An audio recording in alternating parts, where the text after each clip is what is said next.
i5 Housing and Properties. தேடுறதை விடுங்க, தேர்வு செய்யலாம் வாங்க. Call 9962557557. 3-5 விடுங்க, நக்ஷத்ரா எடுங்க. Nakshatra carbon free agarbattis. நம்ம சென்னை சில்க்ஸின் ஆடி பிளாஸ்ட், சேவிங்ஸும் பிளாஸ்ட், கலெக்ஷனும் பிளாஸ்ட். சித்தர்கள் எனக்கு பிடிச்சது வந்து போகர். ஏன்னா அகத்தியர் வந்து எப்படின்னா ரொம்ப அறிவாளியான ஜீனியஸான ஒரு பர்சன். நான் வந்து எழுதி வச்ச குறிப்புகள் படிச்சா நோய் நொடி இல்லாமல் இந்த பிரபஞ்சம் வாழும்னு சொல்லி எழுதினார். கொடைக்கானல்ல பூம்பாறைன்னு ஒரு இடம் இருக்கு. அவர் நினைக்காம அவர் கூப்பிடாம நம்ம அந்த இடத்துக்கு போக முடியாதுன்னு சொல்லிட்டாங்க. நான் என் ஹஸ்பண்ட் சொன்னேன், இந்த வருஷம் பர்த்டே கிஃப்டா நம்ம வந்து அந்த போகர் கட்டின கோயிலுக்கு எனக்கு கூட்டிட்டு போங்கன்னு சொன்னேன். அப்போ என் ஹஸ்பண்ட் சொன்னாங்க, நாங்கள் குறிஞ்சி ஆண்டவர் கோயில்னு போட்டோம். பார்த்தா அது வந்து நாங்கள் இருந்த இடத்துலேருந்து ஒரு 25 கிலோமீட்டர்ஸ் தள்ளி இருந்தது. நாங்கள் பூம்பாறையில் இருந்தோம். சொல்லிட்டு நான் வந்து இப்படி வரோம், அங்கேருந்து காமிக்கிறார் பழனி கோயில். அந்த கொடைக்கானல்ல அந்த மலை மேலே அந்த கோணல் நின்று பார்த்தா பழனி முருகன் கோயில் தெரியுது. எனக்கு அப்படியே புல்லரிச்சிருச்சு. ஒரு ஓப்பன் ஸ்பேஸ் இருக்கும் எஸ்ஆர்கே, கண்டிப்பாக நீங்கள் வந்துட போங்க. குட்டி கோயில். சரி, அந்த படிக்கட்டு ஏறி பூரா அவ்வளோ காற்று, ரொம்ப நல்லா இருக்குது, ரம்மியமாக இருக்குது அந்த இடமே பார்க்க. உள்ளே போயிட்டு அந்த முருகரை கும்பிடுறோம். ஒரு கல் சிலை, பழனியில் இருக்க மாதிரி ஆண்டி கோலமாக இல்லாமல் ஒரு கல் சிலை, சும்மா பார்க்க சாதாரண பாறாங்கல்ல செதுக்குன தான் இருக்குது. நான் போயிட்டு வேண்டிட்டு, நான் இன்னைக்கு போகர் கட்டின முருகன் கோயிலுக்கு போகணுன்னு ஆசைப்பட்டேன். சாமியை வேண்டிட்டு அந்த அவர் வந்து ரொம்ப யார்கிட்டையும் பேசல அந்த ஐயர். அவர் வந்து ஏதோ மூட் ஆஃப்ல இருந்தார் போல. நாங்கள் சுற்றி இப்படி வந்தோம், ஒரு பெரிய ஃபோட்டோ இருந்தது. போகர் அங்கே வந்தனால எல்லா முருகன் கோயிலும் அந்த ஃபோட்டோ இருக்குன்னு நினச்சிக்கிட்டேன் நான். என் ஹஸ்பண்ட் சொன்னார், ஒருவேளை இதுதான் போகர் கட்டின முருகன் கோயிலாக இருந்தால் என்ன பண்ணுறது, எதுக்கும் வா இவற்றை கேட்பேன்னு திரும்பி வந்து ஐயர்கிட்ட, ஏங்கய்யா இந்த போகர் கட்டின முருகன் கோயில் சொல்கிறாங்கல்ல கொடைக்கானல்ல ஒன்று இருக்குன்னு, அது எங்கே இருக்கு அப்படின்னு இருக்கு. போகர் கட்டின முருகன் கோயிலே நின்றுட்டு போகர் கட்டின கோயில் எங்கே இருக்குன்னு கேட்டது நீங்கள் தான். என்ன சொல்கிறீங்க? இப்போ பெண்களுக்கு அப்படி என்ன சேலை மேலே ஒரு காதல்? அப்படி நான் வந்து சின்ன வயசில் கோயிலுக்கு போகும்போது எங்கள் குலதெய்வம் வந்து தத்தியம்மன் கனகநாச்சி அம்மன் சொல்லிட்டு 2 பெண்கள் தான் குலதெய்வம். நம்மளோட குலதெய்வ கோயிலோட வாசலில் நம்ம நிற்கும் போது என்னோட 100 தலைமுறை நான் டேரெக்டாக கனெக்ட் ஆகிற ஒரே இடம் அங்கே தான். இப்போ தஞ்சாவூரில் எங்கெல்லாம் ராஜராஜ சோழனோட கால் அடி பட்டுச்சுன்னு உங்களுக்கு கேட்டால் தெரியாது. ஆனால் தஞ்சை பெரிய கோயிலுக்குள்ளே போகும்போது ராஜராஜ சோழனோட காலடி ஒவ்வொரு இடத்துலையும் பட்டு எனக்கு அப்படியே தஞ்சை பெரிய கோயிலுக்குள்ளே போயிட்டு வெளியே வர வரைக்கும் எனக்கு அந்த கூஸ் பம்ப்ஸ் அடங்கவே அடங்காது. இந்த இடத்துல நின்று என்னோட தாத்தன் ராஜராஜ சோழன் வந்து வணங்கி இருப்பார்ல, அவங்க எல்லாம் வேணுன ஒரு இடத்துல அதே இடத்துல என் கால் நிற்கும் போது என்னோட அப்பாவோட 100 தலைமுறையோட டைரக்டா நான் கனெக்ட் பண்றேன் அந்த இடம்.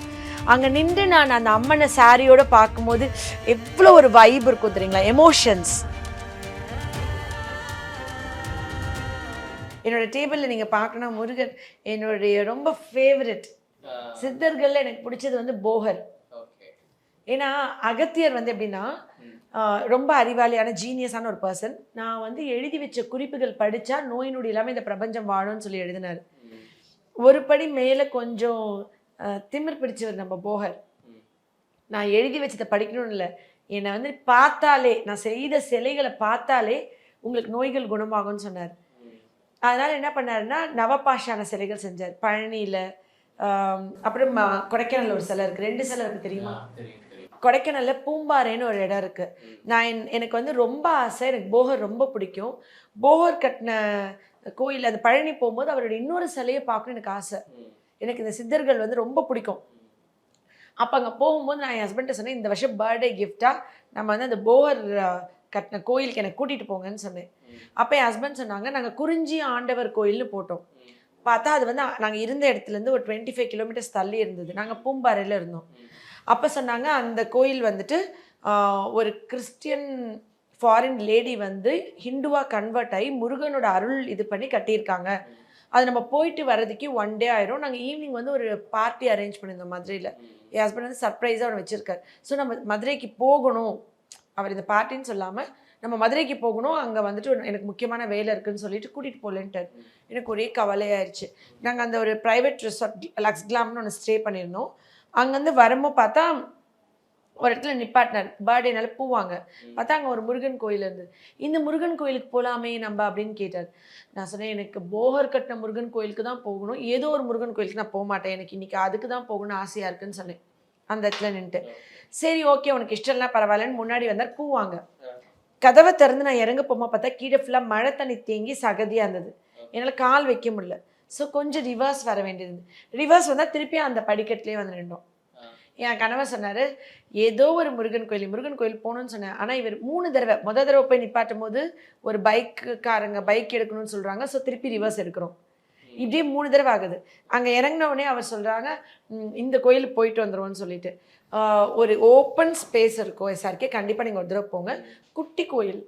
சரி, அந்த படிக்கட்டு ஏறி போகிறோம். அவ்வளோ காற்று, ரொம்ப நல்லா இருக்குது, ரம்மியமாக இருக்குது அந்த இடமே பார்க்க. உள்ளே போயிட்டு அந்த முருகரை கும்பிடுறோம். ஒரு கல் சிலை, பழனியில் இருக்க மாதிரி ஆண்டி கோலமாக இல்லாமல் ஒரு கல் சிலை, சும்மா பார்க்க சாதாரண பாறாங்கல்ல செதுக்குன தான் இருக்குது. நான் போயிட்டு வேண்டிட்டு, நான் இன்னைக்கு போகர் கட்டின முருகன் கோயிலுக்கு போகணுன்னு ஆசைப்பட்டேன். அந்த நவபாஷான சிலைகள் எப்படி இருக்கும், ஏன்னா பழனியில் இருக்குது விஷம் முறிக்கப்பட்டது, இன்னொரு இந்த கொடைக்கானல் இருக்குது விஷம் முறிக்கலன்னு சொல்லியிருக்காங்க. ஸோ பழனியில் இருக்கிறதுல அது நம்ம அபிஷேகம் பண்ணும் போதெல்லாம் அந்த அபிஷேக பால் குடித்தாலோ பல்லாயிரம் நோய்கள் வராது. அதனால தான் அந்த முருகனோட கால்லாம் ஒல்லியாச்சுன்னு சொல்கிறாங்க. அது வந்துட்டு ஏதோ அவ்வளோ மெடிசனல் ப்ராப்பர்ட்டி, அது அவ்வளோ நோய்களை குணமாக்குமா. ஸோ அதில் தடவி இருக்கிற சந்தன காப்பில் நம்மளுக்கு ரொம்ப ஸ்பெஷல்னு சொல்லுவாங்கள்ல. ஸோ நாங்கள் வந்துட்டு அங்கே அப்படின்னு சொல்லிட்டு இப்படி சாமியை வேண்டிட்டு, அந்த அவர் வந்து ரொம்ப யார்கிட்டையும் பேசல அந்த ஐயர். அவர் வந்துட்டு ஏதோ மூட் ஆஃப்ல இருந்தார் போல். நாங்கள் சுற்றி இப்படி வந்தோம். ஒரு பெரிய ஃபோட்டோ இருந்தது. அந்த ஃபோட்டோ பார்த்த உடனே போகர்னு எழுதியிருந்தது. வா, போகர் ஃபோட்டோ இருக்குப்பா, நம்ம போகருக்கு அந்த கோயில் போக முடியல, அட்லீஸ்ட் இதில் போகர் ஃபோட்டோ பார்த்துட்டோம். போகர் அங்கே வந்தனால எல்லா முருகன் கோயிலும் இந்த ஃபோட்டோ இருக்குன்னு நினச்சிக்கிட்டேன் நான். என் ஹஸ்பண்ட் சொன்னார், ஒருவேளை இதுதான் போகர் கட்டின முருகன் கோயிலாக இருந்தால் என்ன பண்ணுறதுன்னு. நான் சொன்னேன், நீங்கள் வந்து என் ஹஸ்பண்ட் தான் ஆக்சுவலி பெருசாக ஹிந்துயிசம் பற்றி தெரியாது, கிறிஸ்டியன் தானே, உங்களுக்கெல்லாம் ஒன்றும் தெரியாது. இது வந்துட்டு அது வந்து நான் கூகுளில் பார்த்தேன், அது வந்து 25 கிலோமீட்டர்ஸ் தூரம் இருக்குது அப்படின்னு. எதுக்கும் வா இவற்றை கேட்பேன்னு திரும்பி வந்து ஐயர்கிட்ட, ஏங்கய்யா இந்த போகர் கட்டின முருகன் கோயில் சொல்கிறாங்கல்ல, கொடைக்கானலில் ஒன்று இருக்குன்னு, அது எங்கே இருக்குது அப்படின்னு அவர் பார்த்து, போகர் கட்டின முருகன் கோயிலே நின்றுட்டு போகர் கட்டின கோயில் எங்கே இருக்குன்னு கேட்டது நீங்கள் தான் அப்படின்னு. என்ன சொல்கிறீங்க, அந்த குறிஞ்சி ஆண்டவர்னு போட்டு ஏதோ ஒரு கிறிஸ்டியன் அம்மா கன்வெர்ட் ஆகி, அது சமீப காலமாக ஒரு, அதாவது பிரிட்டிஷர்ஸ் டைம் அப்போ ஒரு அம்மா வந்து முருகனோட அருள் புரிஞ்சு கன்வெர்ட் ஆகி கட்டின கோயில், இதுதான் ஒரிஜினலாக போகர் கட்டின முருகன் கோயில்னு சொல்லிட்டு எனக்கு அப்படியே புல்லரிச்சிருச்சு. அவர் நினைக்காம, அவர் கூப்பிடாம நம்ம அந்த இடத்துக்கு போக முடியாதுன்னு சொல்லிட்டாங்க. சொல்லிட்டு நான் வந்து இப்படி வரோம், வந்துட்டு அந்த அங்கேருந்து காமிக்கிறார் பழனி கோயில். அந்த கொடைக்கானல்ல அந்த மலை மேலே அந்த கோணல் நின்று பார்த்தா பழனி முருகன் கோயில் தெரியுது. அங்கேருந்து பார்த்தீங்கன்னா ஆக்சுவலி குறுக்கால பந்தங்கள் வச்சு இந்த முருகனுக்கு இது மாலை ஏதோ போட்டுட்டு அங்கே வருவாங்க. ஒரு பெரிய ஹிஸ்ட்ரியில் அந்த ஐயர் சொன்னார். வெளியே கோயிலுக்கு வெளியே அந்த ஐயர் வச்சு நீங்கள் பேச வச்சு என்ன வரலாறு தலைவர் அவ்வளோ அழகாக சொன்னார். அந்த காலத்தில் காட்டு வழியாக மக்கள் வந்து குறுக்கால கொடைக்கானல்லேருந்து பழனிக்கு நடந்து வந்திருக்காங்க. வந்து அந்த இதெல்லாம் இருக்குல்ல, காவடி எடுப்பாங்கல்ல, அங்கே காவடி எடுத்துகிட்டு இது இங்கே கொண்டு வருவாங்க. இன்னமும் அந்த கஷ்டம் இருக்குது, எதோ பண்ணுறாங்க. நம்மளுக்கு தெரியாத விஷயம் எவ்வளவோ இருக்குது. எவ்வளோ ஒரு அற்புதம், ஆச்சரியமா இருக்கு. அங்கேருந்து பழனி மலை தெரியுது. வியூ பாயிண்ட்டை நீங்கள் கொடைக்கானல்லேருந்து அந்த வியூ பாயிண்ட் எடுத்தீங்கன்னா பழனி மலை அங்கேருந்து பார்க்கலாம். எவ்வளோ பேர் நின்று பார்க்குறாங்க. இதெல்லாம் ஒரு நம்மளோட அந்த காலத்தில் நம்மளுடைய முன்னோர்கள் செஞ்சு வச்ச அதிசயங்கள், அற்புதங்கள், கிஃப்ட் எல்லாமே நம்ம அனுபவிக்காமல் இருக்கோம். கொஞ்சம் இதெல்லாம் நம்ம அனுபவிக்கணும். ஒரு பெண்களுக்குமே வந்து சேலை ஒரு கனெக்ட், அதுவும் நம்ம தமிழ்நாட்டு பெண்களுக்கு சொல்லவே வேண்டாம். உங்களுக்கு எவ்வளவு பிடிக்கும்? ஏன் நான் சாரி மட்டுமே கட்டியிருக்கேன், நான் வந்துட்டு ரொம்ப வில்லேஜா அப்படின்னு கேட்டா, நான் வந்து கிளினிக் போடும்போது நான் வந்து just I was 23 years old. முதல்ல என்னை பார்த்தப்ப என் கணவர் வந்துட்டு என்னை வந்து சாரியில பார்த்தாரு. நான் அப்போ வந்துட்டு கொஞ்சம் ஒல்லியா இருந்தேன். அந்த அப்போ வந்துட்டு சாரி கட்டி தான் ஜூனியர்ஸ் இருக்கணும். ஜூனியர்ஸ் வந்துட்டு அப்போதான் சீனியர்ஸ் யாரும் ஜூனியர்ஸ் டிஃப்ரென்ஸ் தெரியும். அப்போ என்னை ஃபர்ஸ்ட் அவர் என்னை பார்த்தது வந்துட்டு, நான் சாரி காலேஜ்லேருந்து அந்த சாரி முத கட்டுறோம்ல, அட்ஜஸ்ட் பண்ணுறதுக்காண்டி ஹாஸ்டல், கேர்ள்ஸ் ஹாஸ்டல் வரும். ரோட்டில் நானே ஃப்ரெண்டு வரும்போது அவர் வந்துட்டு சைக்கிள் ஆப்போசிட்டில் நாங்கள் பார்த்தேன். ஸோ அவருக்கு நான் சாரீ கட்டினா ரொம்ப பிடிக்கும். நான் இல்லைன்னு எப்பயாச்சும் வந்து இம்ப்ரெஸ் பண்ணணும், அவர் அட்டென்ஷன், அவர் கவனம் திருப்பணும் அப்படின்னு சொன்னால் நான் வந்து சாரீ கட்டிட்டு இப்படி குறுக்கால ஜூனியர்ஸ்லாம் அப்படி போயிட்டுருப்போம்ல, பிஸியாக நாங்கள் படிக்கிறதுக்காண்டி புக்ஸ் எடுத்து தான் போயிட்டுருப்போம். அவங்க பார்க்கணுன்றதுக்காண்டி பண்ண மாட்டோம். ஆனால் அவங்க அப்போ நம்மளை பார்த்துருவாங்க, யார் இந்த பொண்ணு அப்படின்னு சொல்லிட்டு. அந்த மாதிரி நான் சாரீ கட்டினதான் ஃபர்ஸ்ட்டு. கிளினிக் போடும்போது எனக்கு 23 வயசு தான். நான் வந்துட்டு என்னுடைய உருவத்தையோ என்னைய பார்த்து அண்டர் ஜட்ஜ் பண்ணக்கூடாது, என்னை வந்துட்டு எல்லாரும் மரியாதையாக பார்க்கணும், ரெஸ்பெக்ட்ஃபுல்லாக பார்க்கணும்னு நினச்சேன். நான் இங்கே செட்டிநாட்டில் தான் ஃபஸ்ட் வந்தேன். செட்டிநாட்டில் வந்து பெண்களுக்கு ரொம்ப மரியாதை கொடுப்பாங்க, முக்கியத்துவம் கொடுப்பாங்க, ரொம்ப பாதுகாப்பாங்க. இந்த காரைக்குடியில் இப்போ நீங்கள் இறங்குனீங்கன்னா எந்த தெருவில் எங்கே போனாலும் அவங்க நம்மளுக்கு தெரிஞ்சவங்களா இருக்கணும்னு தேவையே இல்லை. அவங்க வந்து நம்மள உடனே என்ன ஹெல்ப் வேணும் அவ்வளோ ப்ரொடெக்ட் பண்ணுவாங்க, ரொம்ப ரெஸ்பெக்ட்ஃபுல்லாக ட்ரீட் பண்ணுவாங்க. அப்போ நான் சுடி போட்டு உட்காரமோ ஒரு சின்ன பிள்ளைன்னு சொல்லி ஒரு 50 வயசு 60 வயசு ஒரு ஆள் வந்து இவளுக்கு என்ன எக்ஸ்பீரியன்ஸ் இருக்கும், என்ன புரியும் அப்படின்னு நினைக்க மாட்டாங்கல்ல. அவங்க வந்து என்னை வந்து பார்க்கறதுக்கு எனக்கு ஃபஸ்ட்டு கான்ஃபிடென்ட்டாக ஃபீல் பண்ணேன்.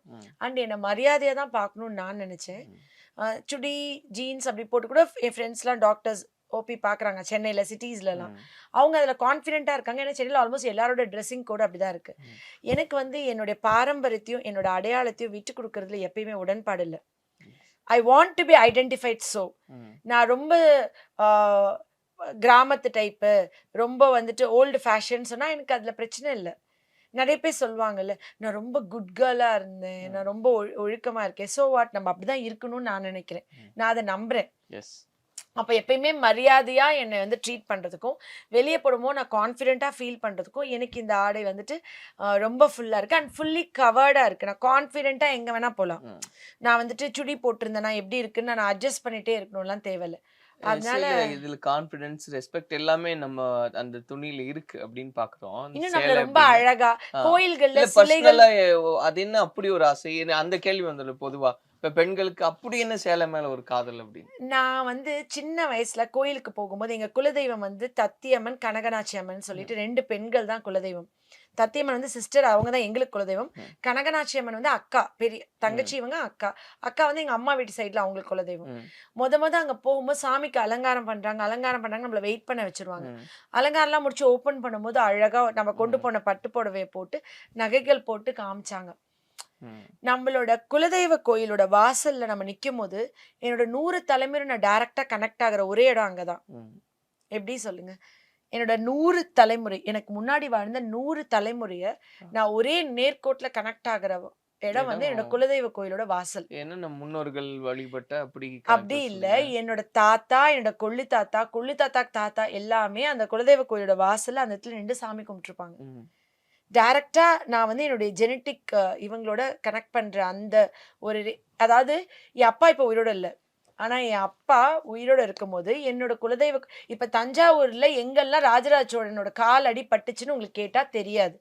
ஆனா தஞ்சை பெரிய கோயிலுக்குள்ள போகும்போது ராஜராஜ சோழனோட காலடி ஒவ்வொரு இடத்துலயும் பட்டு, எனக்கு அப்படியே தஞ்சை பெரிய கோயிலுக்குள்ள போயிட்டு வெளியே வர வரைக்கும் எனக்கு அந்த கூஸ் பம்ப்ஸ் அடங்கவே அடங்காது.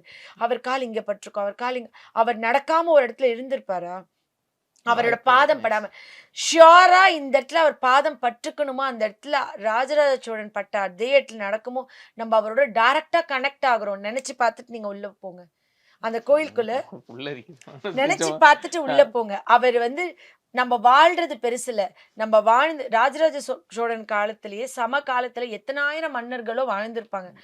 1000 வருஷம் கழிச்சும் அவரை பத்தி இன்னைக்கு பேசுற அளவுக்கு ஒரு வாழ்க்கை, ஒரு சரித்திரத்தை படைச்சிட்டு போகணும். திருவள்ளுவர் மாதிரி, ராஜராஜ சோழன் மாதிரி.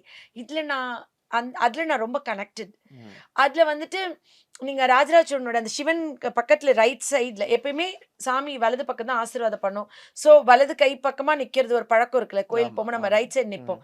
அந்த மாதிரி நிற்கும்போது நான் நிற்கும்போது இந்த இடத்துல அவர் நின்று சிவனை வணங்கி இருப்பார்ல, நான் அப்ப சொல்லுவேன், இந்த இடத்துல நின்று என்னோட தாத்தன் ராஜராஜ சோழன் வந்து வணங்கி இருப்பார்ல, அவர் என்ன இந்த குலத்துக்காண்டி வேண்டினாரோ அதே தான் தமிழ் மகளா நான் வேண்டுறேன், அதே வரத்தை எனக்கும் தலைமுறைக்கு கொடுங்கன்னு நான் சிவன்ட்டு கேட்பேன்.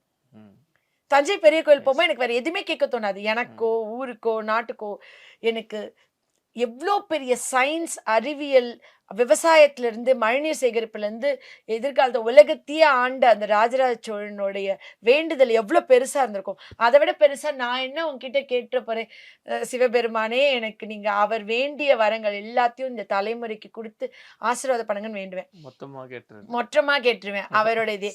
அந்த மாதிரி நான் என்னோட குலதெய்வ கோயிலுக்கு போகும்போது என்னோட அப்பா இப்போ உயிரோடு இல்லை, ஆனால் என் அப்பா கால் அங்கே நின்று எங்கள் தாத்தா என்ன கேட்டிருப்பாரு, என் பேர பிள்ளைகள், என் தலைமுறை நல்லா இருக்கணும், எங்க அப்பா என் தலைமுறையே நல்லா இருக்கணும், நான் என் பிள்ளை குட்டிக நல்லா இருக்கணும், என் கொள்ளு தாத்தா, அவங்க எல்லாம் வேணுன ஒரு இடத்துல அதே இடத்துல என் கால் நிற்கும் போது என்னோட அப்பாவோட 100 தலைமுறையோட டைரக்டா நான் கனெக்ட் பண்றேன். அந்த இடம் அங்க நின்று நான் அந்த அம்மனை சாரியோட பார்க்கும்போது எவ்வளோ ஒரு வைப் இருக்கும் தெரியுங்களா, எமோஷன்ஸ். அந்த இடத்துல நீங்கள் குலசாமி கோயிலுக்கு போகும்போது இந்த சிந்தனையோட சும்மா போயிட்டு அம்மா நான் நல்லா இருக்கணும், இந்த கஷ்டம் அந்த கஷ்டம், காசு பணம் இதெல்லாம் வேண்டாம எமோஷனாக நீங்கள் கனெக்ட் ஆகுங்க. கனெக்ட் ஆகிட்டு அங்கே நின்று நீங்கள் வேண்டும் போது அந்த அந்த பிளெஸிங் வந்து இருக்குல்ல, அப்போ அந்த அம்மனை பார்க்கும்போது அவங்க சாரியில் ரொம்ப அழகாக தெரிவாங்க என் கண்ணுக்கு. குல தெய்வத்தில் என்னோட மூக்கு, என்னோட வாய், என்னோட கண்ணை தேடலாம். என் குலதெய்வம் என்னோட முகசாயில தானே இருக்கும். குலதெய்வம்னா என்ன? என் தலைமுறையில வாழ்ந்த ஒரு பெண்ணோ ஆணோ அவங்க இல்லைன்னா இந்த குலமே அழிஞ்சு போயிருக்கும். அவங்க வந்து இந்த குலத்தை காப்பாத்திருப்பாங்க. எப்படி? ஒண்ணு பெரிய வெள்ளமோ கடனோ குடும்பமா தற்கொலை பண்ணிக்க இருந்திருப்பாங்க. அதாவது நம்ம வீட்டுல ஒருத்தவங்க இருப்பாங்க, அவங்க சொன்னா எல்லாரும் கேட்குற மாதிரி இருக்கும். என் குலதெய்வத்துக்கு ஒரு கதை இருக்கு. நான் தனி வீடியோவா அது போடுவோம். ஒவ்வொரு இப்போ தொட்டி பேச்சுன்னு ஒரு குலதெய்வம் அன்னைக்கு ஒரு பேஷண்ட் சொன்னாங்க. என்னன்னா தொட்டில தூங்குற குழந்தைங்க வந்து உயிருக்கு ஆபத்தாகாம இருக்கு. அங்க குழந்தை வந்து தொட்டில போட்டு நிறைய ஹிஸ்டரி இருக்கு அந்த ஒவ்வொரு குலதெய்வத்துக்கும். அந்த மாதிரி அந்த குலத்தை காக்குற ஒரு பெண் தான். ஸோ அந்த குலதெய்வம் வந்து என்ன அவங்க கிட்ட என் மூக்கு இருக்கா, என்ன மாதிரி வாய் இருக்கா, என்ன மாதிரி கண் இருக்கா நான் தேடணும்.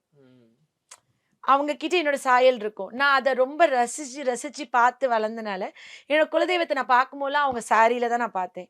நம்ம ஒரு ஹீரோயினை பார்த்து ரசிக்கிற மாதிரி, அவங்கள மாதிரி ட்ரெஸ் பண்ணணும்னு நினைக்கிற மாதிரி என்னோட ஹீரோயின் வந்து என்னோட தத்தியம்மன். அப்போ நான் அவங்கள ரொம்ப ரசிச்ச விஷயம், அவங்க ரொம்ப இப்போ குலதெய்வம் வந்து எல்லார் வீட்லேயும் இருப்பாங்க. கொலகாரங்க வீட்லேயும் இருப்பாங்க, நல்லவங்க வீட்லேயும் இருப்பாங்க. குலதெய்வம் நம்ம வீட்டில் ஹாப்பியாக இருக்காங்கன்னா இந்த வீட்டில் சிரிப்பு சத்தம் இருக்கும், கொலுசு சத்தம் இருக்கும், நல்லது நடக்கும். குலதெய்வம் அந்த வீட்டில் ஹாப்பியாக இல்லைன்னா காசு பணம்லாம் இருக்கும், பணக்காரங்களாக இருப்பாங்க, ஆனால் அவங்க தர்மத்தின்படி வாழலை அப்படின்னு சொன்னால் அந்த வீட்டில் இருக்க குலதெய்வம் வந்துட்டு ரொம்ப வருத்தமாக இருக்குமோ அந்த வீட்டில் எப்பவுமே அழுக, சண்டை, பிரச்சனை, வெட்டு, குத்து, கொலை, ரத்தம் இப்படி இருக்கும். ஸோ எல்லா வீட்லையும் குலதெய்வம் இருப்பாங்க. அவங்கள நம்ம ஹாப்பியாக வச்சுக்கிறோமா, சோகமாக வச்சுக்கிறோம். இப்போ நான் என் குலதெய்வத்தை பெருமைப்படுத்துகிற மாதிரி நடந்துக்கிறேன்னா, சோகமாக நடந்துக்கிறேன்னா, இது ரொம்ப இம்பார்ட்டன்ட். இதெல்லாம் எமோஷன் சார்ந்த விஷயம்.